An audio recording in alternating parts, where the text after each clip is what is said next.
আমি তোমার যা ক্ষতি করেছি তার কি কোনো কম্পেনসেশন হয়? আসলে এমনি যেতে ইচ্ছে করছে কোথাও। না,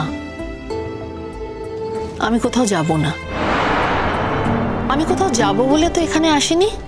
আমি কিন্তু লাইফ এনজয় করতে এখানে আসিনি।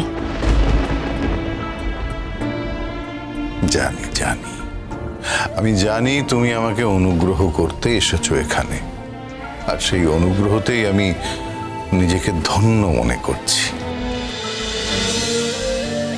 যা একদিন স্বাভাবিক ছিল তা আজকে তোমার কাছে অনুগ্রহ হয়ে দাঁড়াচ্ছে। যা একদিন স্বাভাবিক পাওনা ছিল তা আজকে পেয়ে তুমি নিজেকে ধন্য মনে করছো। হ্যাঁ, সেটা আমারই কারণে, কারণ আমি তো অপরাধ করেছিলাম। না না, অন্য কাউকে ভালোবাসা তো অপরাধ নয়।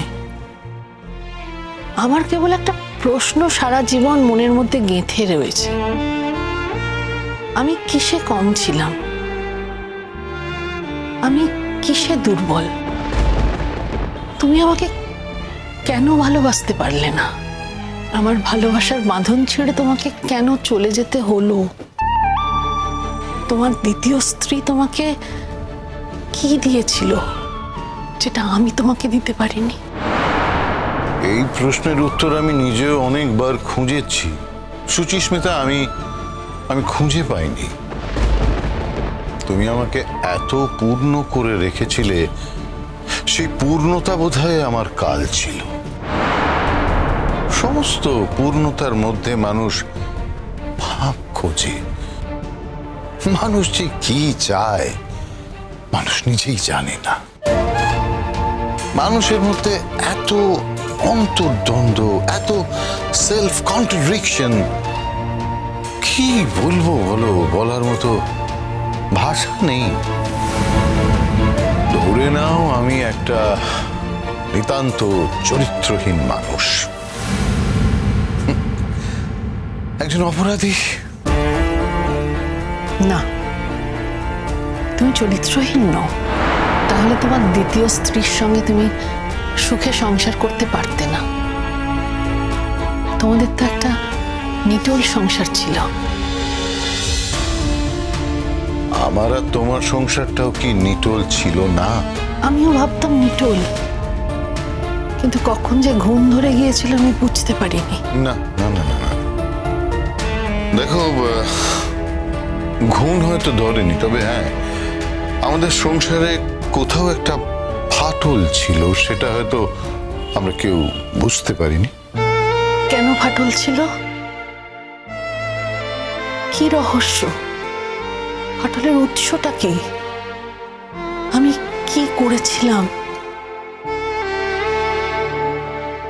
এই প্রশ্নটা আমাকে আজীবন তাড়িয়ে বেড়ায়। আমি মরে গেলেও শান্তি পাবো না যদি এই প্রশ্নের উত্তরটা আমি জানতে না পারি। আমি তো বললাম, তুমি এতটাই পূর্ণ ছিলে, এতটাই লক্ষ্মী ছিলে, এতটাই ভালো ছিলে যে তুমি আমাকে এতটাই ভরিয়ে রেখেছিলে। তাই হয়তো আমার কি, হয়তো আমার হাঁপ ধরেছিল, হয়তো আমি এতটার যোগ্য ছিলাম না। হ্যাঁ, তোমাকে পূর্ণতা দিতে চেষ্টা করেছিলাম, সেটা ছিল তোমার হাঁপ ধরা।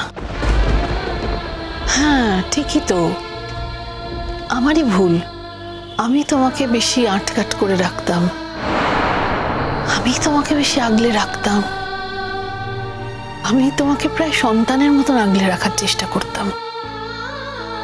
হয়তো সেটা আমার ভুল, আমিও মনে মনে তাই ভাবছিলাম। রঞ্জা, এমন এক একটা কথা বলো না, এই জন্য তোমার উপর আমার রাগ হয়, জানো তো। মা, হসপিটালের ম্যানেজমেন্ট বুঝতে তো ডাক্তার হতে হয় না, ডাক্তার না হলেও তো বোঝা যায়। বাবা যদি আমাকে একটু সাহায্য করতেন তাহলেই। না না না, আমি এসবের মধ্যে ঢুকতে চাই না। এগুলো খুব জটিল ব্যাপার, আর তাছাড়া এসব আমার ঠিক ভালোও লাগে না। বাবা, জটিলতা আছে বলেই তোমার ঢোকা উচিত, দাদু ভাইয়ের স্বপ্নের জন্য। তুমি দাদু ভাইয়ের বড় ছেলে, তোমার তো সব থেকে আগে দাদু ভাইয়ের শরীক হওয়া উচিত। হ্যাঁ, সেদিন তো বাবা আমাকে কোনো দাম দেননি, উল্টে অন্য দুটো ছেলের ওপর ভরসা করেছিলেন। আর তাছাড়া আমিও দেখতে চাইনি, কারণ আমি অতটা অ্যাম্বিশাস ছিলাম না। আমার পরের ভাই শুভ, ও তো ব্রিলিয়ান্ট স্টুডেন্ট, খুব ভালো ছেলে, খুব বড় ডাক্তার। তো ভেবেছিলাম ও বোধহয় হসপিটালটাকে সামলে নেবে, কিন্তু ওর মধ্যে যে এরকম স্বভাবে দোষ দেখা দেবে সেটা বুঝতে পারিনি। তুমি চুপ করো তো। যে মেয়েটা দুদিন হলো আসতে পারেনি, তার সামনে দয়া করে নিজের ভাইদের আর ছোট করো না। তো ও কি জানে না? হ্যাঁ, ও তো সবই দেখছে, সবই জানছে। আমি বলি বা না বলি তাতে কিছু এসে যাবে?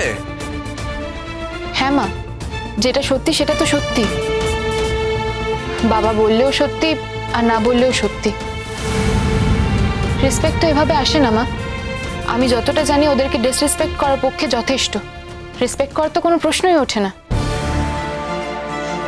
তোমার মুখে না রঞ্জা এসব কথা শুনতে আমাদের একদম ভালো লাগে না। এই তো সেদিন এসেছো, ওদেরও তো তোমার সম্পর্কে অনেক কিছু বলার আছে। তুমি যেই দোষে ওদেরকে দোষী করছো, ওরাও কিন্তু সেই দোষে তোমাকে দোষী করছে। মাঝখানে আমরা পড়ে গেছি। আমাদের কাছে যেমন তোমার অন্যায়টাও অন্যায়, ওদের অন্যায়টাও অন্যায়। আমাদের কাছে কিন্তু সবাই সমান।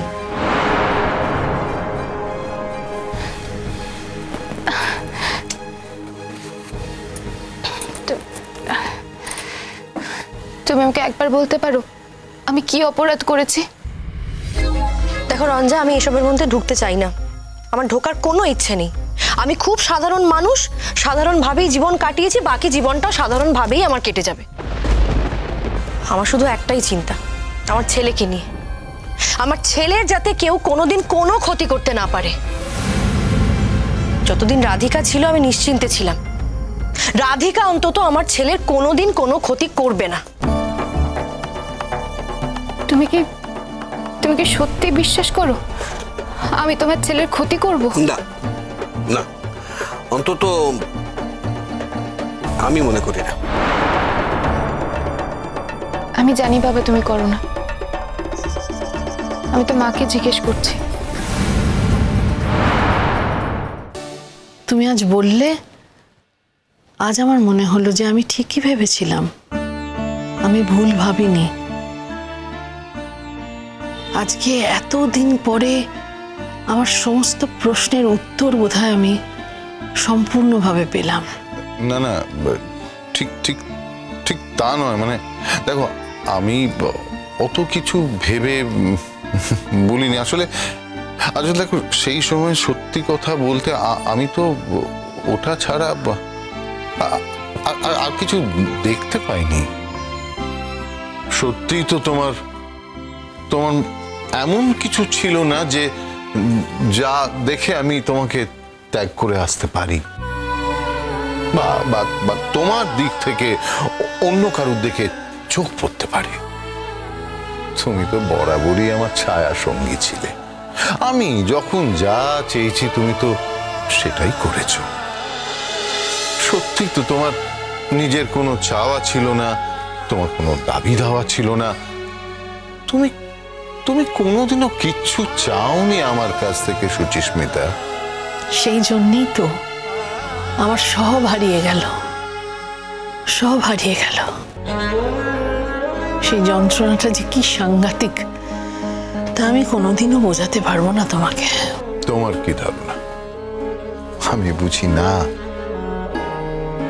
আমি বুঝেছিলাম, আমি বুঝতাম। আমি আজ তোমাকে বলে বোঝাতে পারবো না তার জন্য আমি কতটা কষ্ট পেতাম। তাই বুঝি? হ্যাঁ। কি করে বুঝবো রঞ্জা তোমার মনে কি আছে? তোমাকে কদিনই বা চিনি বলো তো আমরা? মায়েরা তো এক মুহূর্ত দেখলেই বুঝতে পারে কে কিরকম। তুমিও তো একজন মা, আর আমি তো তোমার সন্তানেরই মতো। হয়তো সন্তান নই, আমার মতো মেয়েকে তুমি কখনো সন্তান হিসেবে অ্যাকসেপ্ট করতে পারবে না। তবে বয়স অনুযায়ী তো আমি তোমার সন্তানেরই মতো। আর মা, তুমি ঠিকই বোঝো আমি তোমার ছেলের ভালো চাই না খারাপ, তোমার চেয়ে ভালো তো আর কেউ বুঝতেও পারবে না। কিন্তু মা, তুমি যদি সত্যি না বোঝো তাহলে দয়া করে এরপর থেকে আর একটা দানা খাবারও এ ঘরে এনো না। ওই খাবার আমার গলা দিয়ে নামবে না। তোমার যদি সত্যি মনে হয় আমি তোমার ছেলের ক্ষতি করতে চাই, তারপরও তুমি আমার জন্য খাবার আনো, তাহলে আমার মনে হবে এর চেয়ে মরে যাওয়া ভালো।